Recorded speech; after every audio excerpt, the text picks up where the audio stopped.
Bismillahirrahmanirrahim. Assalamualaikum warahmatullahi wabarakatuh.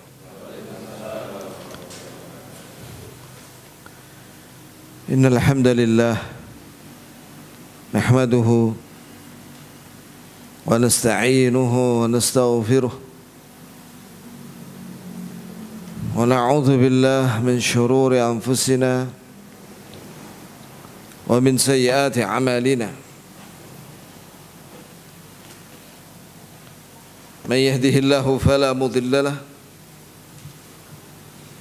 ومن يضلل فلا هادي له أشهد أن لا إله إلا الله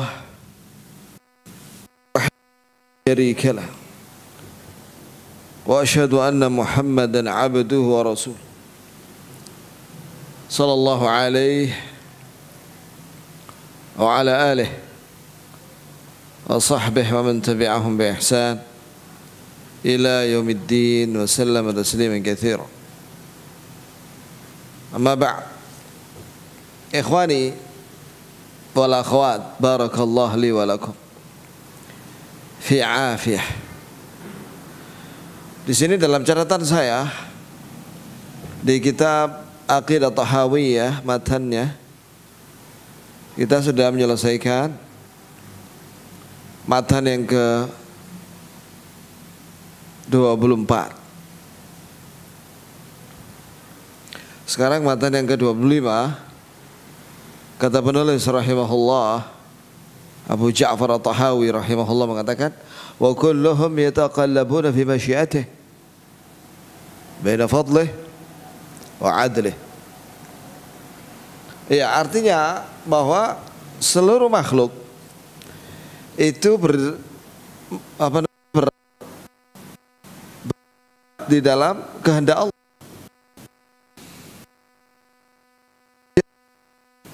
Sesuatu dalam ini tanpa kehendak Allah Subhanahu wa ta'ala.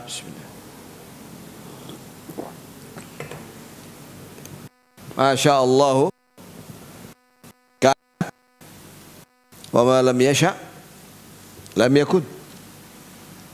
Apa yang dikehendaki oleh Allah itu pasti terjadi. Dan apa yang tidak dikehendaki oleh Allah tidak akan terjadi. Jadi apa yang ada terjadi di alam ini termasuk perbuatan manusia, semuanya makhluk itu terjadi dengan kehendak Allah. Dikehendaki oleh Allah Subhanahu wa ta'ala. Maka barang siapa yang amalnya baik, soleh, hendaklah dia bersyukur kepada Allah. Berarti Allah menghendaki apa? Kebaikan. Tapi apabila seorang dimudahkan, pasangin yang itu aja. Apabila seorang dimudahkan kepada maksiat, nah hati-hati. Seorang yang dimudahkan kepada maksiat berarti dikehendaki oleh Allah kepada kehinaan. Maka segera kembali kepada Allah. Segera minta ampun kepada Allah. Barangkali ada kesalahan, dosa yang menyebabkan dia terjerumus ke dalam dosa yang lainnya. Baina fadlihi wa adlih. Nah, ini dia. Jadi manusia itu, kita ini sekarang kita bicara manusia ini, karena yang alladzi yahummuna, yang penting buat kita adalah kita ini manusia. Baina fadlihi wa adlih. Yani apabila seorang mendapatkan nikmat agama Islam atau nikmat harta, itu murni fadlu minallah, murni pemberian karunia kebaikan dari Allah yang Maha Pemurah.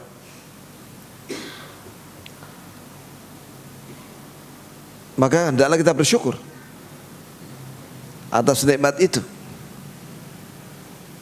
kadang wa adlih, nah ini dia. Kadang manusia dihukum oleh Allah dengan musibah.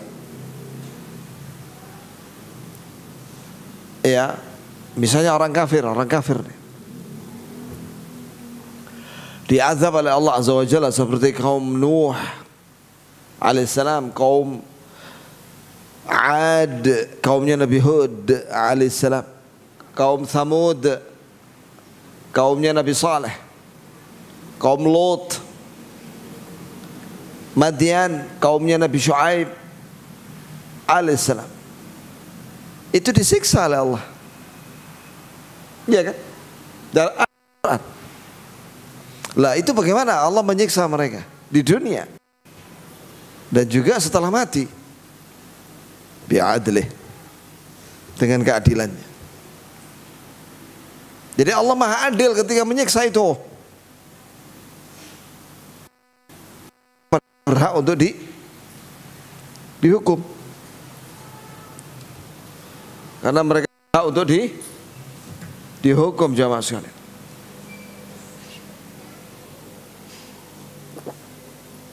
Dengan keadilannya. Keadilan dari Allah Subhanahu wa ta'ala. Kita yang mukmin ketika membaca kisah azab yang Allah turunkan kepada suatu kaum yang kafir, dengan keadilannya agar kita kepada Allah dan menjauhi sifat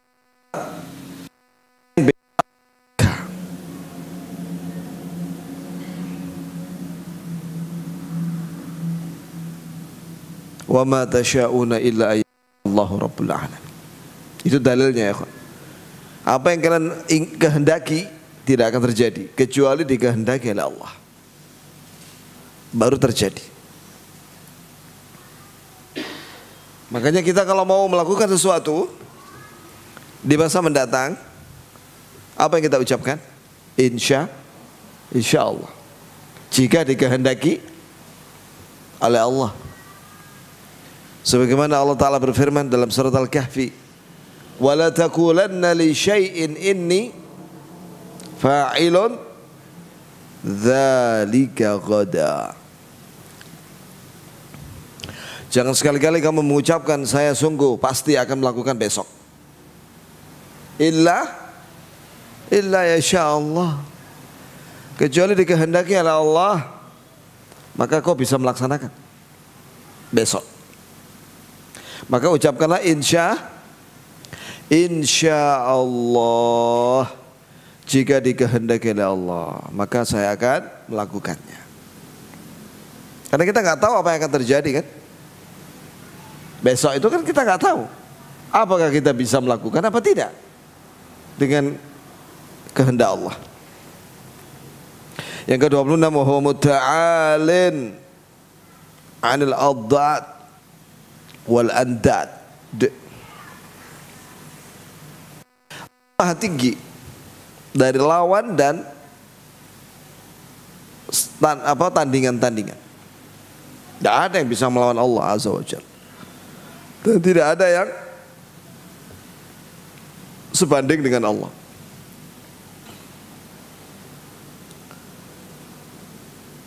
Siapa yang berani mengatakan bahwa dia sebanding dengan Allah?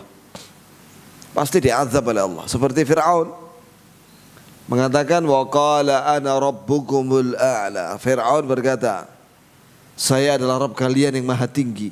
Maka Allah jawab, fa akhadhahu Allahu nakala al-akhirati wal ula. Maka kami siksa dia di dunia dan di akhirat.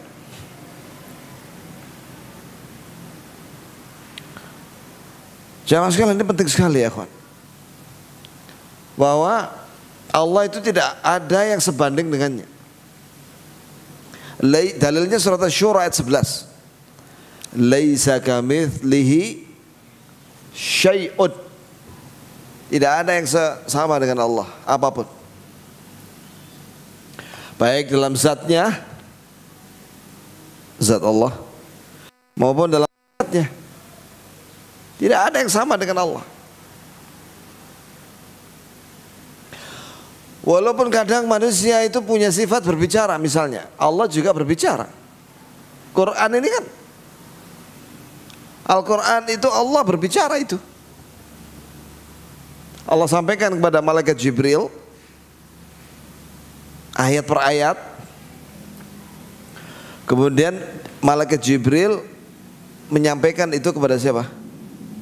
Nabi Muhammad SAW.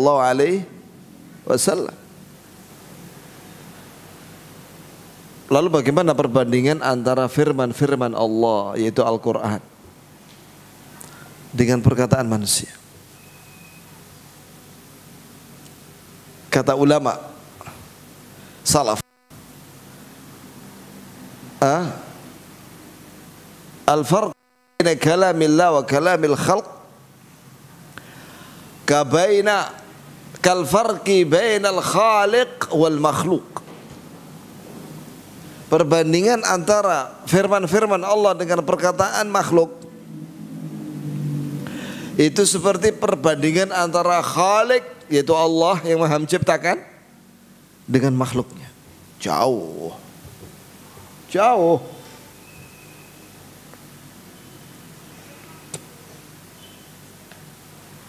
Apalagi zatnya. Allah Maha Besar. Allah Ta'ala berfirman dalam surat Az-Zumar ayat 67. Ya, coba cek ya kawan. Wa ma qadarullaha haqqa qadrih wal ardu jami'an qabdatuhu yawmal qiyamah was samawat matwiyatun biyaminih subhanahu wa ta'ala amma yusyrikun. Sungguh musyrik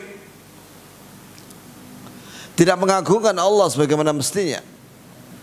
Padahal seluruh bumi ada 7 digenggam dengan tangannya pada hari kiamat. Dan langit ada 7 dilipat oleh Allah dengan tangan kanannya. Itu baru tangan loh ya. Dalam hadis sebutkan jami'ul khalq ala dhih, seluruh makhluk bumi beserta isinya ala dhih, di tangannya Allah. Setelah ini kita bisa mengatakan sebagaimana kata penulis bahwa Allah itu maha tinggi dari segala tandingan dan dari segala lawan. Tidak ada lawan bagi Allah yang sebanding, dan tidak ada tandingan bagi Allah karena semua diciptakan oleh Allah. La yu'jizuhu syai' fil ardi wala fis sama'. Tidak ada yang bisa melemahkan Allah. Apapun itu yang ada di bumi, yang ada di langit, tidak bisa melemahkan Allah. Maka jangan kita menyembah selain Allah dari makhluk itu, karena tidak ada yang sebanding dengan Allah. Tidak ada yang sama dengan Allah. Yang ke-27, la rada li qada'ih wa la mu'aqqiba li hukmih wa la ghaliba li amrih. Allahu Akbar, Allahu Akbar. Tidak ada seorang pun yang bisa menolak takdir ketetapan Allah. Tak ada yang bisa. Ya, sebab takdir Allah itu pasti terjadi.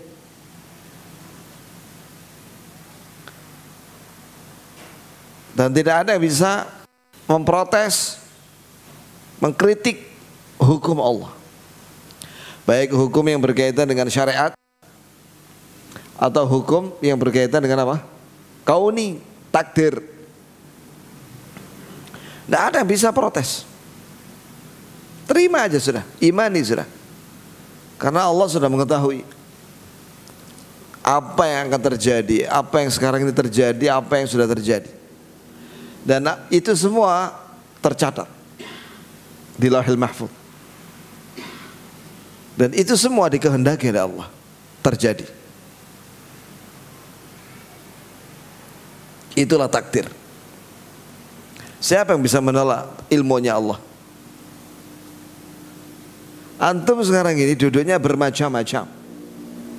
Ada yang seperti ini, ada yang seperti ini, ada yang seperti itu, ada yang megang mulutnya. Ya, itu semua takdir Allah. Allah yang menentukan sudah. Ada yang senyum, ada yang mungkin ada yang ngantuk di bawah. Wallah alam, kita nggak tahu kan? Ya. Nah, itu semua diketahui oleh Allah dan tercatat. Allahu Akbar.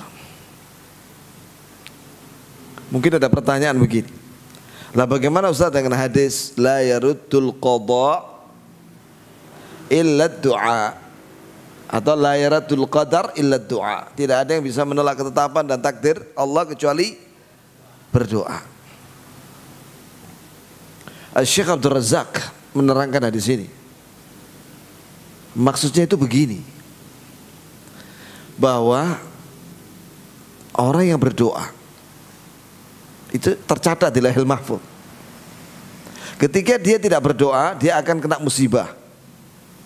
Tapi karena dia berdoa, begitu cerita takdirnya, maka musibahnya nggak jadi turun. Begitulah cerita di dalam takdirnya. Itulah yang dimaksud dengan bahwa doa bisa menolak takdir. Itu maksudnya. Bukan artinya tulisan yang ada di Lauhul Mahfuz takdir itu terus sekarang berubah, tidak bisa. Sudah kering tintanya, nggak bisa di tip X, nggak bisa dihapus. Jadi doa itu memiliki syaraf, kemuliaan di sisi Allah, kedudukan yang kuat di sisi Allah. Dengan sebab doa, maka hamba itu mendapatkan banyak kebaikan dan dijauhkan dari banyak keburukan. Dan itu semua tercatat di kitab Lauhul Mahfuz.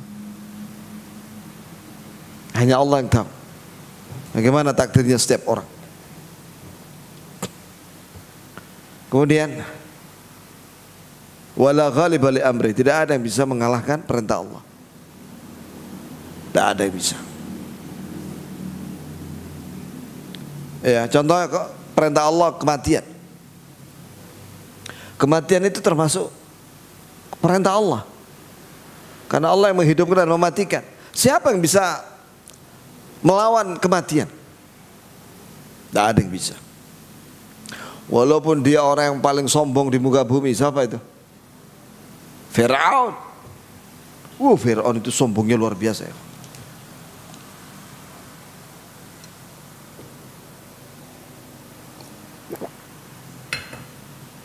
Dia berkata kepada menterinya, ya Haman, ibni li sarha la'alli attali'u ila ilahi Musa wa inni la adzunuhu kadhiba. Coba lihat ya ikhwan, kalimatnya Fir'aun ini kepada menterinya yang namanya Haman.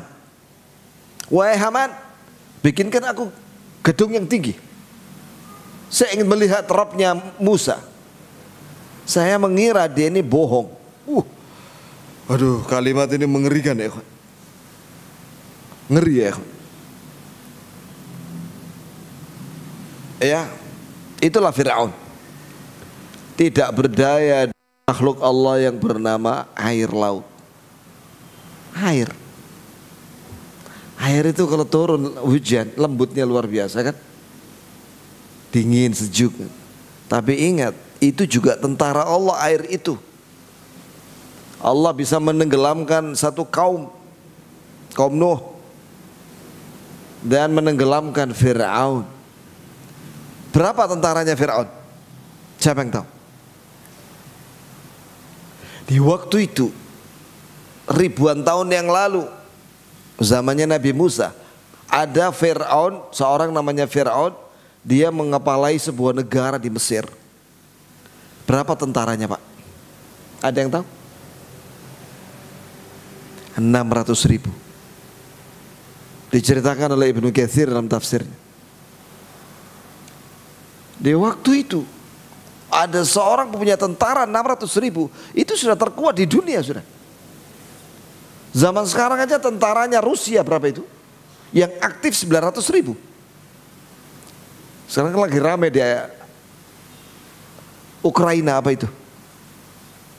Karena tentara Rusia ada 120.000 orang di perbatasan sana. Itu lagi rame sekarang. Tidak tahu perang apa enggak itu. Kita pengennya sih perang aja deh, ya. Pengen lihat bagaimana menang apa enggak gitu kan ya. Kan sama-sama Nasrani mereka.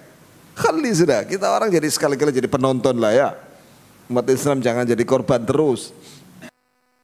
Nabi pernah disebutkan dalam surat Rum, ketika terjadi perang antara Romawi dengan Majusi, Persia, umat Islam menonton, menunggu berita siapa yang menang. Begitu ya kawan.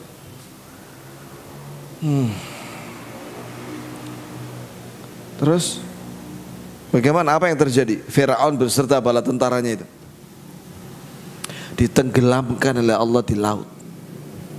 Selesai. Siapa yang bisa mengalahkan kematian?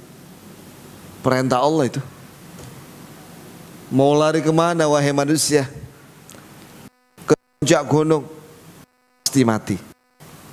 Ke benteng yang kokoh tidak akan bisa orang selamat dari kematian. Itu baru yang namanya kematian, belum yang lainnya.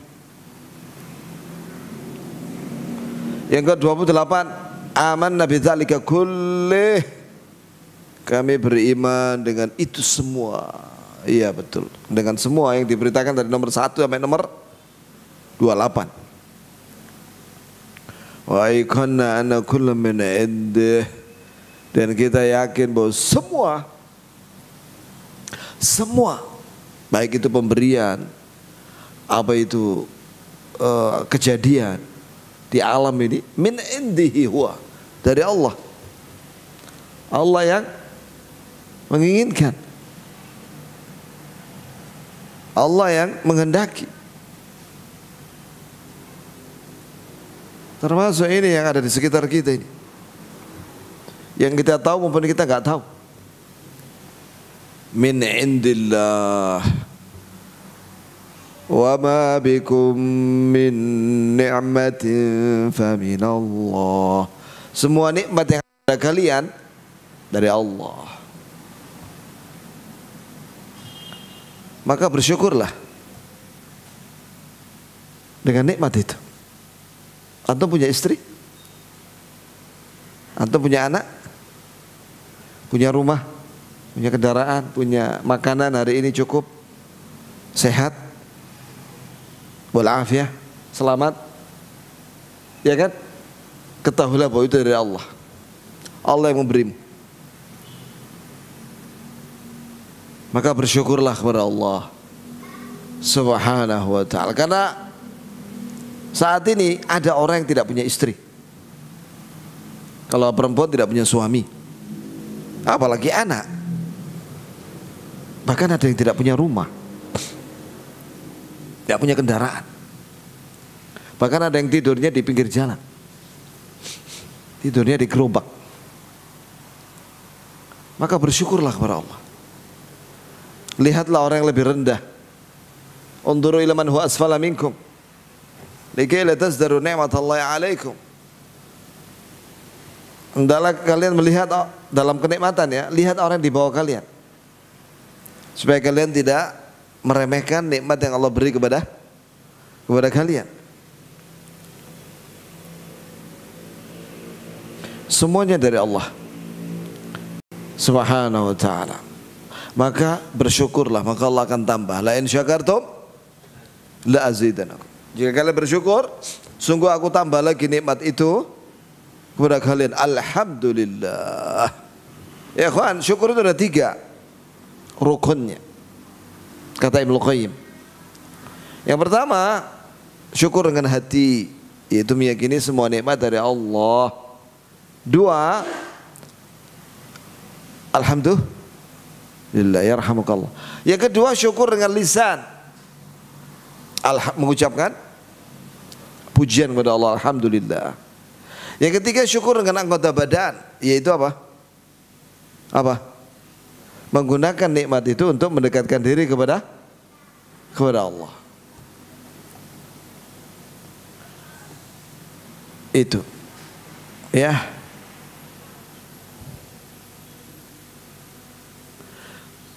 Wa iqanna anna kullu min indih. Kita yakin bahwa semuanya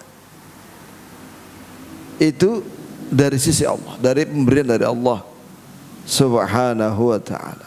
Nah sekarang bagaimana kalau itu berupa musibah? Ya dari Allah juga. Semuanya dari Allah Azza wa Jalla. Walaupun penyebabnya adalah dosa-dosa manusia. Sebagaimana Allah Ta'ala berfirman, wa ma asabakum min musibatin fabima kasabat aydikum. Semua musibah yang menimpa kalian disebabkan karena dosa-dosa kalian. Wa ya'fu an katsirin, Allah memaafkan sebagian besar dosa-dosa kalian. Wa kullan akhadna bidzambih. Semuanya kami siksa dengan sebab dosa-dosa mereka. Siksa bisa berupa musibah. Jelas ya kawan?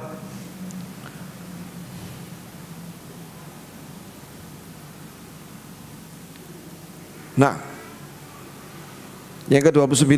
Nah, sekarang tentang Nabi Muhammad. Jadi dari pertemuan berapa kali kita orang itu? Berapa kali pertemuan ini ya kawan? Ada 6 kali ada. Itu semua tentang Allah. Dari poin pertama sampai 28. Nah, sekarang poin 29 tentang Nabi Muhammad. Kata penulis rahimahullah, wa anna Muhammadan abduhul mustafa wa nabiyuhul mujtaba wa rasuluhul murtada. Ya, kita meyakini bahwa Nabi Muhammad SAW adalah hamba Allah yang taat, beribadah, dan dipilih oleh Allah jadi Nabi. Wa nabiyuhu al-mujtaba, dan dia adalah Nabi yang mulia. Wa rasuluhu, dan dia adalah Rasulullah, utusan Allah yang diridhai oleh Allah Subhanahu wa ta'ala. Dalilnya banyak sekali ya kawan. Nah, sekarang apa perbedaan Nabi dengan Rasul? Setiap Rasul itu pasti dia Nabi, tapi tidaklah setiap Nabi mesti Rasul. Tidak mesti seorang Nabi itu Rasul. Nah, perlu diketahui bahwa jumlah Nabi dan Rasul ada 124.000 orang. Itu sabda Nabi itu. Di antara 124.000 orang Nabi itu ada 315 Rasul.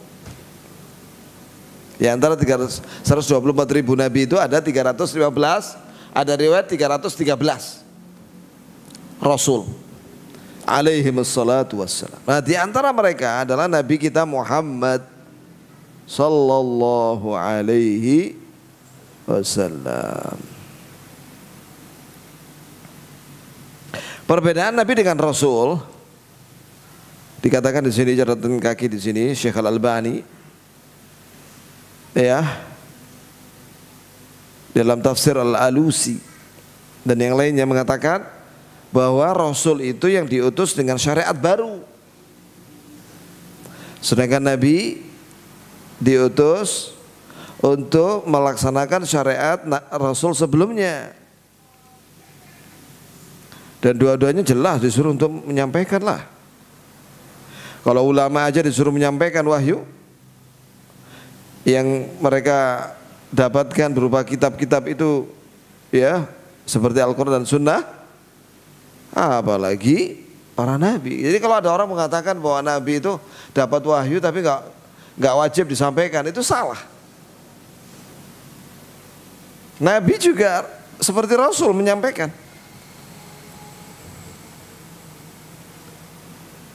Jelas ya kawan? Iya. Kemudian dikatakan di sini wa annahu, yang ke-30. Wa annahu khatamul anbiya. Bahwa Nabi Muhammad itu penutup para nabi-nabi dan rasul. Dalilnya surat Al-Ahzab. Ma kana Muhammadun aba ahadin min rijalikum walakin Rasulullah wa khataman nabiyyin. Nabi Muhammad bukanlah bapak angkat seorang di antara kalian, tapi dia adalah utusan Allah dan penutup para nabi-nabi. Jadi beliau itu penutup para nabi-nabi.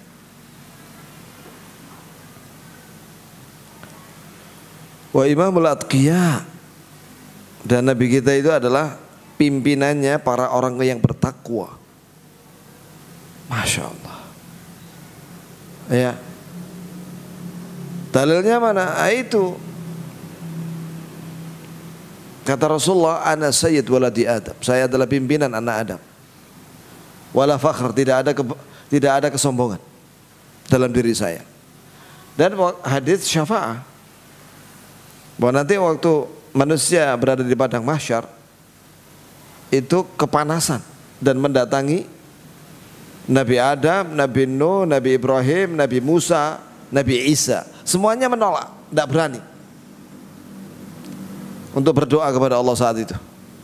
Akhirnya Nabi Isa nunjuk kepada Nabi Muhammad SAW. Nabi Muhammad akhirnya berdoa. Jelas ya ikhwani? Maka Rasulullah adalah pimpinan orang-orang yang bertakwa. Wa sayyidul mursalin. Oh, ini juga dalilnya banyak ya ikhwan. Kata penulis, bahwa dalilnya itu banyak sekali, bahwa beliau adalah pimpinan para rasul. Wa habibu rabbil alamin. Dan dia adalah kekasih Allah yang dicintai oleh Allah yang menciptakan alam semesta. Bahkan dia sebenarnya Khalil. Di sini ada catatan tambahan bahwa yang benar itu Khalil, lebih tinggi daripada Habib. Khalil itu tingkatan cinta yang paling tinggi. Wa Rasulullah Muhammad SAW itu Khalilur Rahman. Sebagaimana Nabi Ibrahim, wattakhadallahu Ibrahim khalila. Allah menjadikan Nabi Ibrahim sebagai kekasih yang sangat dicintai oleh Allah. Begitu pula Nabi Muhammad sallallahu alaihi wasallam.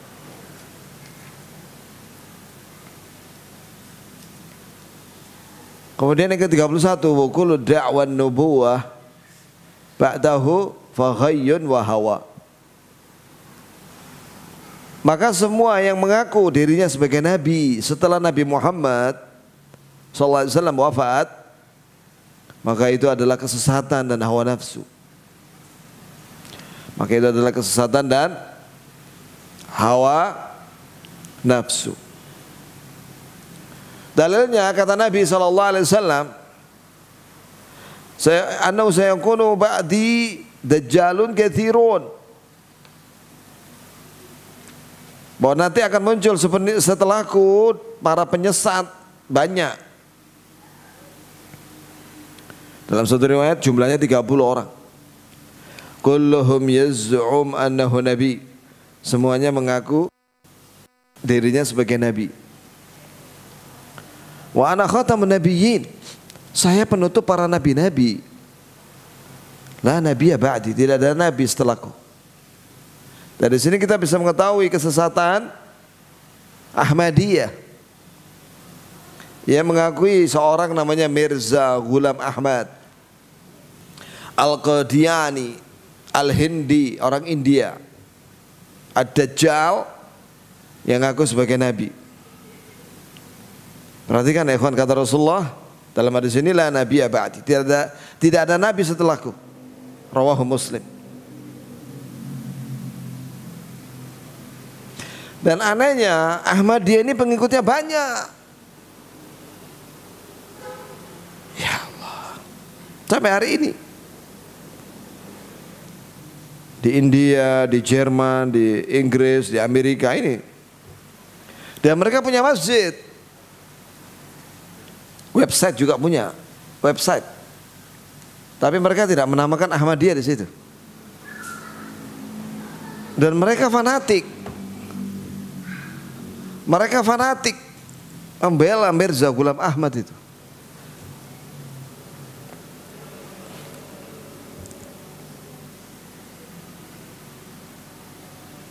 Padahal dia mati dalam keadaan mencret. Si Mirza Ghulam Ahmad ini setelah melakoni mubahala dengan seorang ulama, ya, dia dilaknat oleh Allah, sakit perut, tidak sembuh-sembuh, bahkan dia sampai berak di tempat tidurnya. Akhirnya dia mati dalam keadaan mencret, dilaknat oleh Allah. Ya gitu masih banyak pengikutnya. Dan mereka ajib, tak tahu dari mana hartanya itu ya. Maksudnya siapa yang donasi kepada kelompok Ahmadiyah sampai bisa bikin mushaf sendiri dia, dengan terjemahan bahasa Inggris sendiri. Bagaimana semangatnya mereka ya kawan. Ajib kan. Mereka menafsirkan surat Al-Ahzab itu, maka Muhammadun aba ahad min rijalikum walakin Rasulullah khataman nabiyyin.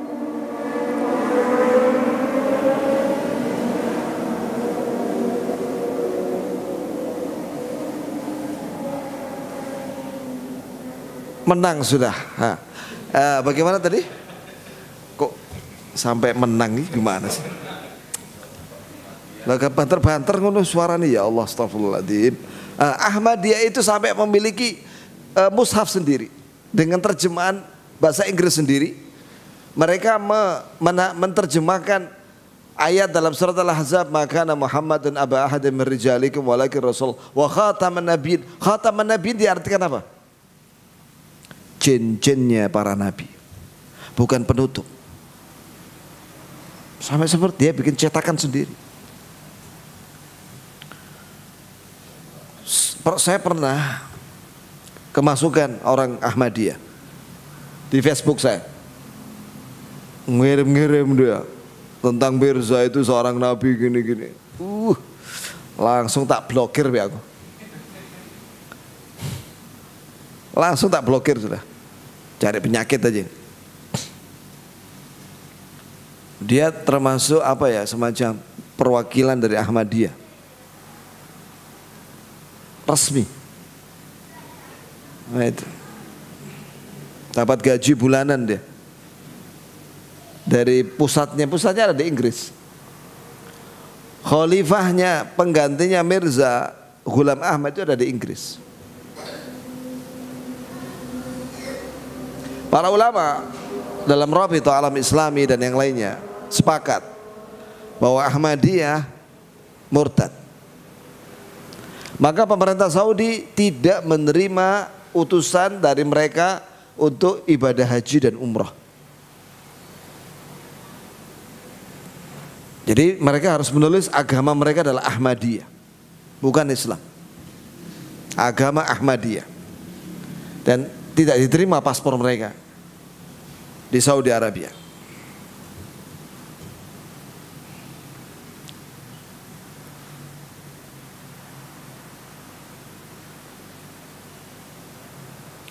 Yang ajib ya kawan, di zamannya waktu Nabi wafat sallallahu alaihi wasallam, itu ada orang namanya Musailamah Al-Kadzab. Dia juga ngaku Nabi. Dan dia bertemu sahabat. Dan dia memiliki pengikut banyak, 40.000 orang. Itu tentaranya dia 40.000 orang. Itu berapa batalion itu ya? Hah? Berapa batalion itu? 40.000. Maka dikirim oleh Abu Bakar As-Siddiq pasukan yang dipimpin oleh Khalid ibn Walid. Ketemu di lapangan. Mereka punya pasukan, Khalid punya pasukan. Maju, kata Khalid. Saya mau bicara sama sama Musailimah Al-Kadzdzab. Musailimah Al-Kadzdzab. Maju kamu. Nah, ditawari sama apa? Khalid bin Walid, tobatlah, tobat, ayo kembali kepada Islam. Tinggalkan kamu mengada-ngada kamu jadi nabi apa segala macam. Gak mau saya katanya. Saya nabi kok katanya. Kemudian ya sudah, kamu tak kasih uang, kamu minta berapa? Kamu mau uang, saya kasih. Berapa? Uang dinar, uang emas. Apa dia bilang? Gak, saya gak butuh uang. Ya sudah, kita duel. Saya sama kamu duel sekarang. Dilihat orang banyak. Kata Khalid. Begitu Khalid mengeluarkan pedangnya, sreng, begini, takut dia, leceh. Akhirnya dia lari lari. Begitu lari, maka Khalid mengkomando pasukannya, kejar semua. Dikejar ya, lari mereka. Sembunyi di mana? Di kebun kurma. Mereka udah siapin itu kebun kurma yang ada pagernya kokoh kayak benteng. Dari tembok dibikin pagar tembok yang tinggi dan ada pintu gerbangnya. Kumpul mereka di situ 40.000 orang. Dikepung sama pasukan Khalid selama 3 hari 3 malam. Sabarnya ya para sahabat ya. Gimana antum ya ikhwan? Siap tak? Nah, jihad melawan Dajjal yang akan muncul di akhir zaman. Baik, kita kembali kepada kebun kurma tadi itu. Maka ada seorang sahabat yang bernama Al-Bara bin Azib. Dia bilang kepada para tentara yang lainnya, lemparkan saya dengan ketepil yang besar begini. Ketepil dari kayu begini. Di balik pintu gerbang itu menjelang subuh. Menjelang subuh. Udah. Sendirian dia bawa pedang, dia bawa panah, lengkap sudah. Loncat dia langsung. Setiap penjaga pintu gerbang itu dibunuh sama dia. Duel dengan, tapi udah ngantuk semua mereka. Ngantuk, ada yang tidur. Lemes sudah menjelang subuh, ya kan? Akhirnya dia berhasil membunuh semua para penjaga itu dan membuka pintu gerbang. Buka sudah, masuk pasukannya Khalid, menumpas 40.000 pasukannya Musailimah Al-Kadzdzab. Mati semua, termasuk Musailimah Al-Kadzdzab.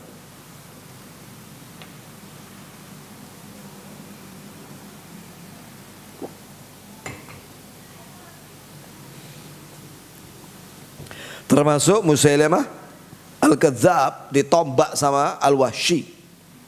Al-Wahsy ini yang dulu pernah membunuh Hamzah. Maka dia masuk Islam dan menebus dosanya dengan membunuh Musailimah Al-Kadzdzab.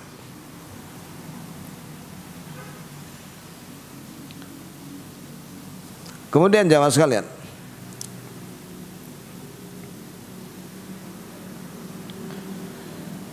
ini kata penulis di sini bahwa Mirza Ghulam Ahmad menyesatkan kaum muslimin.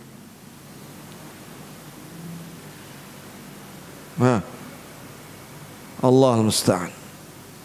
Mereka memiliki keyakinan yang banyak menyimpang.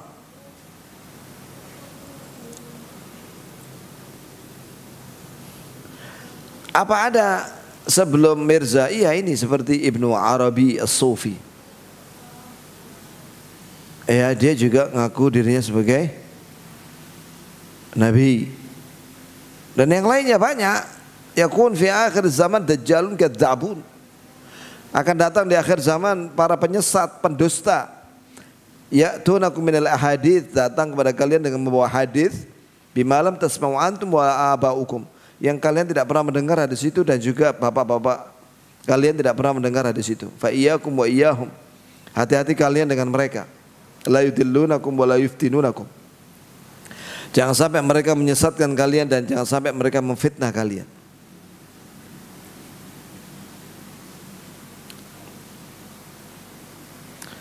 Allah musta'an.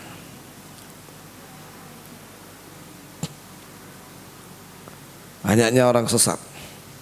Tersesat dengan Mirza Ghulam Ahmad ini. Di sini ada ya. Daerah sini ada Al-Ahmadiyah. Masjidnya. Ada masjidnya. Klik aja Masjid Ahmadiyah di Malang, ada itu. Kata penulis di sini, wa huwal mab'uts ila amatil jin wa kafatil wara bil haqqi wal huda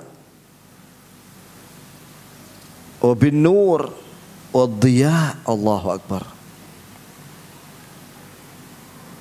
Bahwasanya Nabi Muhammad sallallahu alaihi wasallam diutus kepada jin dan manusia.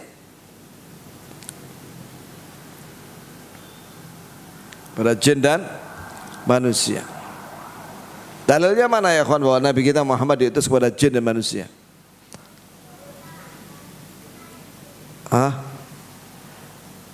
Wa bu'itsu ilan nasi 'ammah. Aku diutus kepada seluruh manusia. Termasuk di situ adalah jin. Wa ma khalaqatul jinna wal ins illa liya'budun. Tidaklah aku menciptakan jin dan manusia maka kecuali agar mereka beribadah kepadaku. Jin itu sama dengan manusia, mereka harus mengikuti Rasul di zamannya. Ya. Dan juga dalam surat jin, Qul uhiya ilayya annahu istama'a nafarun minal jin wa qalu inna sami'na qur'anan 'ajaba yahdi ila ar-rusydi fa amanna bih wa lan nusyrika bi rabbina ahada. Katakanlah wahai Nabi, telah diwahyukan kepadaku bahwa saya telah mendengar dakwahku sebagian kelompok dari jin, dan jin itu mengatakan kami telah mendengar Quran yang menakjubkan. Al-Quran ini yahdi ila rusyd, menunjuki kepada petunjuk yang benar. Maka kami tidak akan menyekutukan Rabb kita siapapun, ya, dengan siapapun. Itu kata jin. Dan juga hadis Abu Dzar yang masyhur, bahwa Nabi ketika jalan sendirian, Abu Dzar melihat Rasulullah jalan sendirian. Maka Abu Dzar segan untuk mendekati Nabi dan dia berjalan di bawah cahaya bulan purnama. Maka Nabi tanya, siapa itu? Abu Dzar ya Rasulullah. Maka disuruh datang kepada Nabi. Setelah itu Abu Dzar disuruh untuk berdiam diri di balik batu-batu, sekeliling batu. Kamu diam di sini, jangan pergi sampai saya datang. Terus Nabi pergi, dilihat oleh Abu Dzar, pergi di gelapnya malam itu, ya, sampai tidak kelihatan. Lama. Sampai kata Abu Dzar, saya khawatir menimpa sesuatu. Tiba-tiba aku mendengar suara Nabi SAW, wa in zana wa in sarak, wa in zana wa in sarak. Walaupun dia berzina, walaupun dia mencuri. Maka setelah datang kepada Abu Dzar tanya, ya Rasulullah, dari mana kau tadi? Aku tadi mendengar kau mengatakan wa in zana wa in sarak. Oh iya, tadi aku bertemu dengan malaikat Jibril. Dalam kisah lain, Nabi mendatangi jin, mendakwai jin. Ya, begitu ya kawan. Nah sekarang pertanyaan, apakah jin-jin ini sekarang hadir? Wallah alam, mungkin hadir, karena kita nggak lihat. Karena ada juga jin Sunni. Kunna tara'iqa qidada, kami itu bermacam-macam torekotnya. Minal muslimun, minal qasitun. Di antara kami ada yang muslim, di antara kami ada yang non muslim. Jin itu mengatakan begitu. Yang non muslim yaitu setan. Yang muslim ya muslim. Seperti kita. Itulah jin ya ikhwan. Wa kafatil wara, dan kepada seluruh manusia Nabi diutus bil haqqi wal huda, dengan membawa kebenaran dan petunjuk ilmu yang bermanfaat, wa bin nur, dan dengan cahaya yang terang benderang. Wahyu itu dinamakan An-Nur. Ada surat An-Nur. Allah mensifati wahyu itu An-Nur, cahaya. Kenapa? Karena sifatnya kalau cahaya itu dalam satu ruangan yang gelap, maka dia menerangi, sehingga mata bisa berfungsi untuk melihat, sehingga mata ini bisa membedakan mana meja, mana kursi, dan lain-lain. Begitu pula Al-Quran ini adalah cahaya yang barang siapa yang membacanya dan memahaminya dan mengimaninya, maka dia bisa mengetahui mana yang tauhid, mana yang syirik, mana yang hak, mana yang batil, dan seterusnya.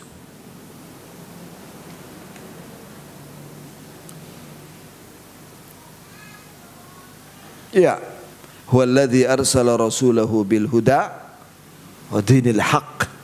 Dialah Allah yang mengutus Nabi kita Muhammad, nabinya itu Muhammad sallallahu alaihi wasallam, bil huda, dengan ilmu yang bermanfaat, petunjuk yaitu ilmu yang bermanfaat, wa dinil haq, dan agama yang hak, itu amal yang soleh. Itu ada yang menafsirkan seperti itu ya ikhwan. Liyudhirahu ala dini kulli, untuk dimenangkan atas seluruh agama.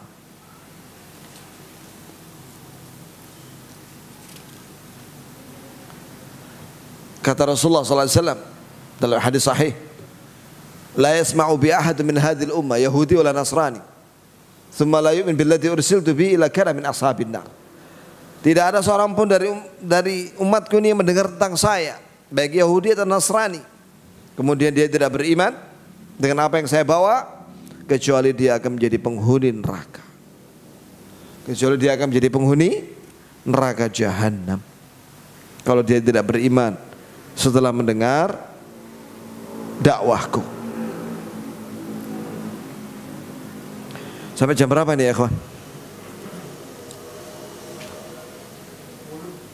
Hah?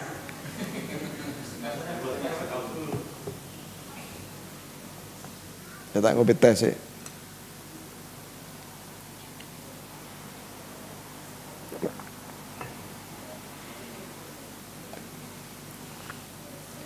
Kalau panitia yang dulu mengatakan 9:30 ya akhi.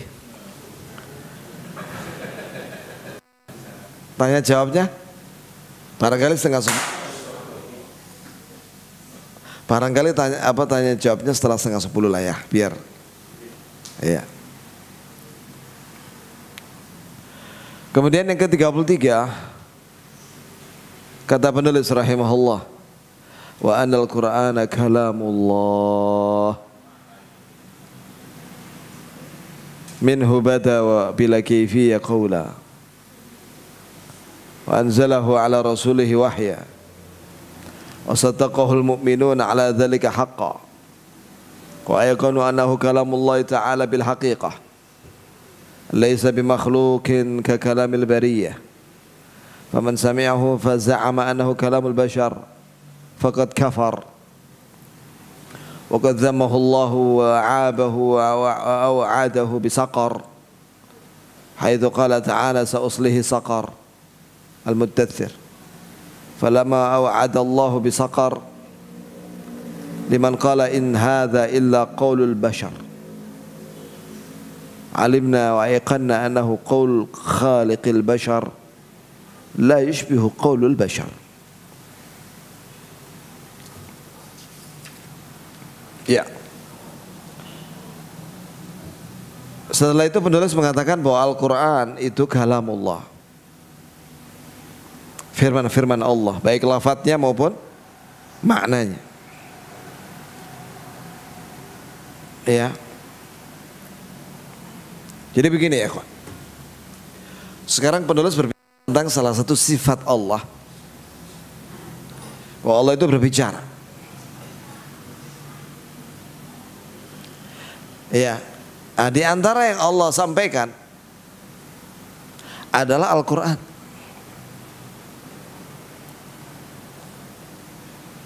Pertanyaannya, ketika Allah berbicara dan itu bagian daripada sifatnya, apakah yang Allah sampaikan itu, firman-firman itu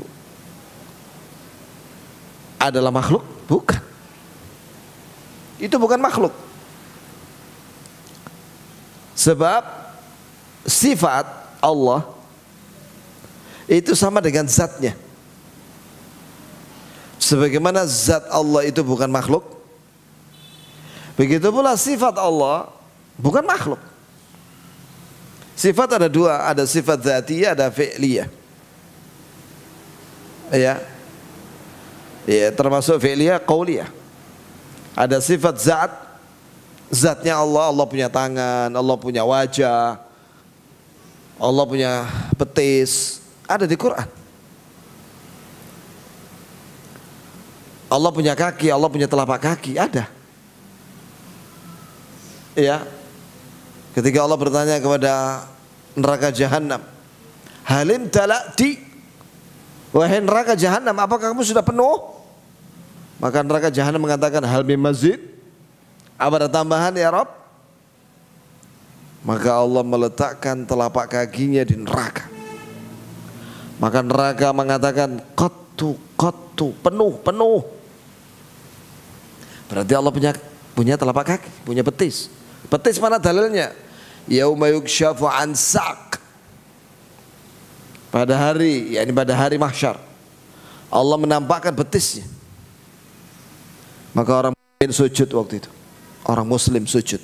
Allahumma ja'alna minhum. Allahumma ja'alna minal mu'minin as-sajidin. Ya Allah, golongan kita semua ke dalam golongan orang-orang mukmin yang sujud ketika Engkau menampakkan betismu. Karena orang munafik tidak bisa sujud, dan orang yang tidak pernah sholat tidak bisa sujud. Iya. Jadi Allah punya betis. Kama yaliqu bi jalalihi wa 'azamatihi, sesuai dengan kebesarannya dan keagungannya. Allah punya tangan, sudah saya sampaikan tadi. Allah punya wajah, wa yabqa wajhu rabbik dzul jalali wal ikram, dan kekal wajah Rabbmu yang memiliki al-jalal, keagungan, wal ikram, kemuliaan.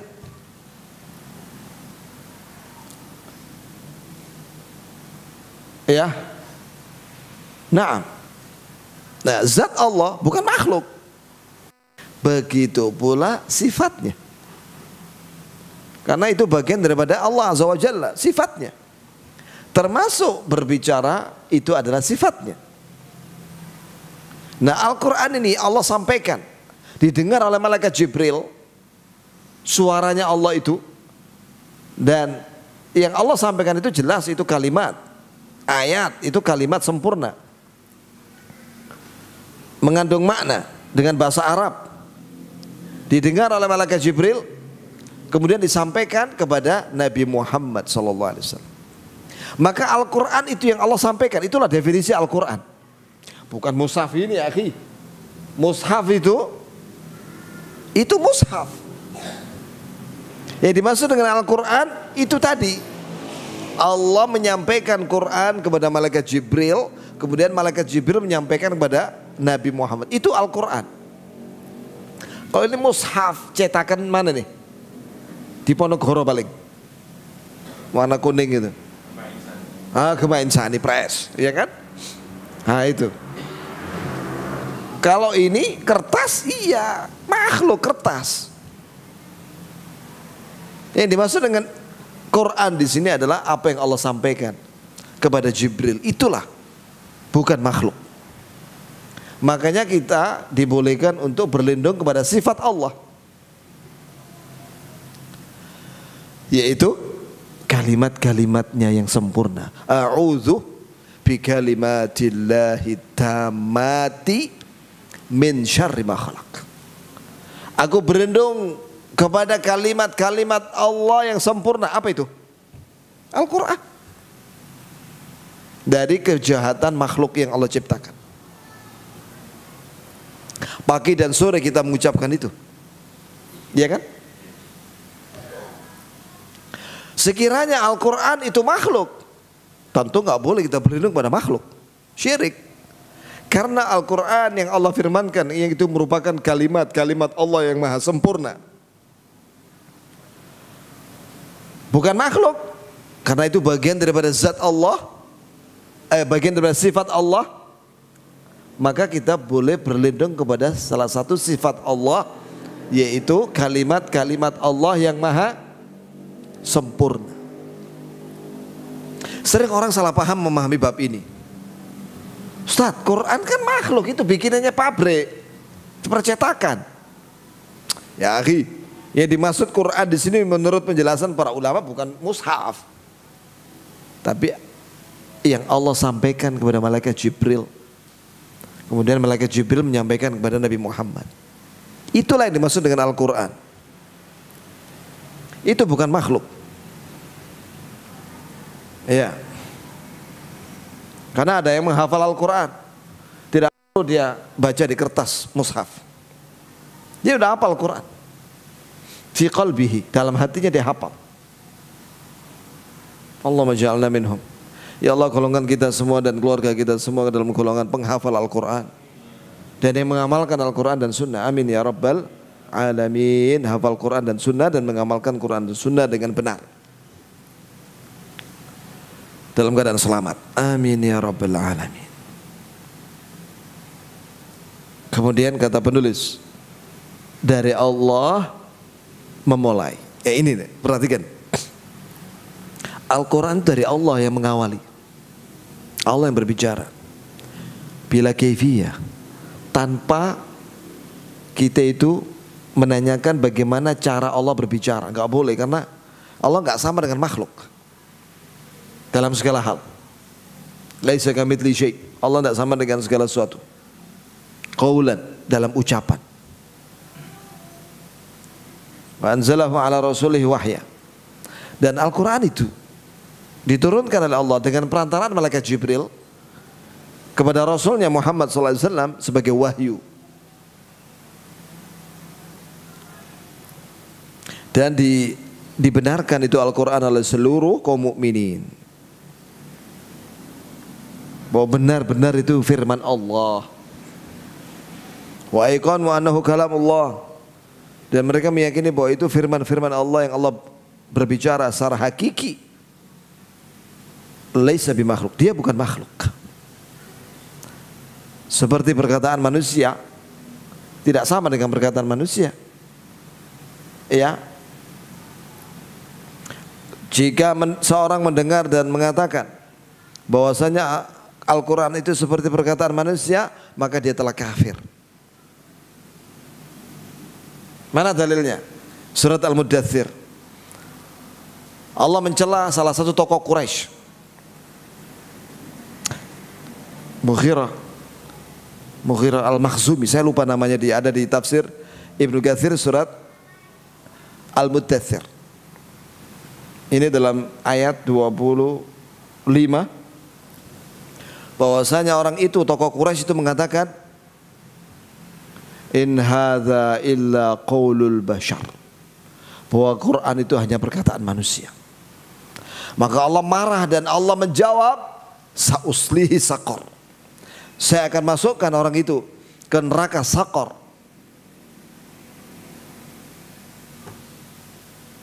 Wa ma adraka ma Saqar, tahukah kalian neraka Saqar? La tubqi wa la tadar, tidak menyisakan apa? Kulit dan darah dan daging manusia, habis. Orang kalau dimasukin situ habis sudah, lenyap. Lawahatul lil bashar, dia mencabut kulit wajah dan kulitnya manusia. Api Sakor itu.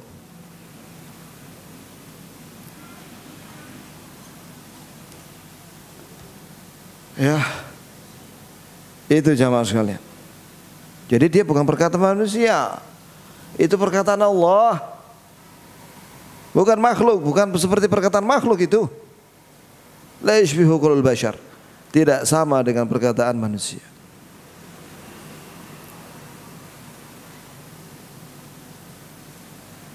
Iya.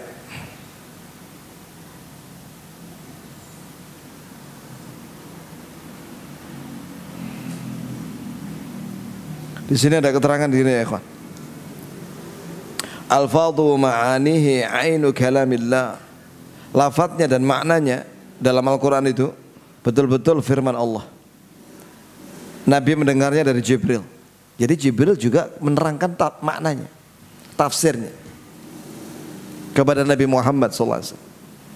Wan Nabi sami'ahu min Jibril. Nabi mendengar itu lafaz dan maknanya dari Jibril.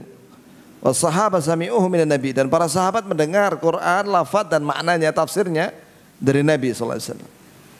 Fahuwal maktub bil masahif.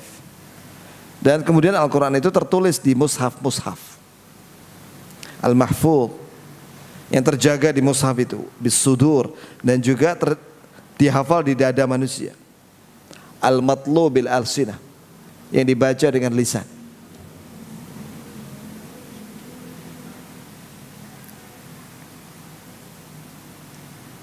Jadi Allah ketika menyampaikan, Allah Ta'ala menyampaikan Al-Quran kepada Jibril, itu didengar oleh Jibril dan dihafal. Kemudian disampaikan kepada Nabi Muhammad sallallahu alaihi wasallam. Kalau orang-orang ahlul bid'ah, mereka mengatakan bahwa malaikat Jibril tidak mendengar Quran itu dari Allah.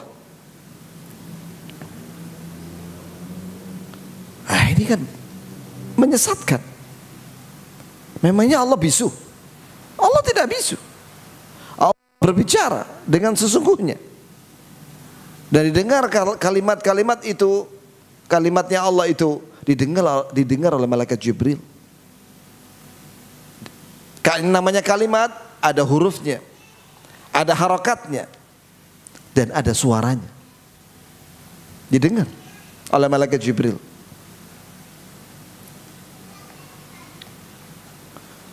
Keyakinan mereka menyimpang.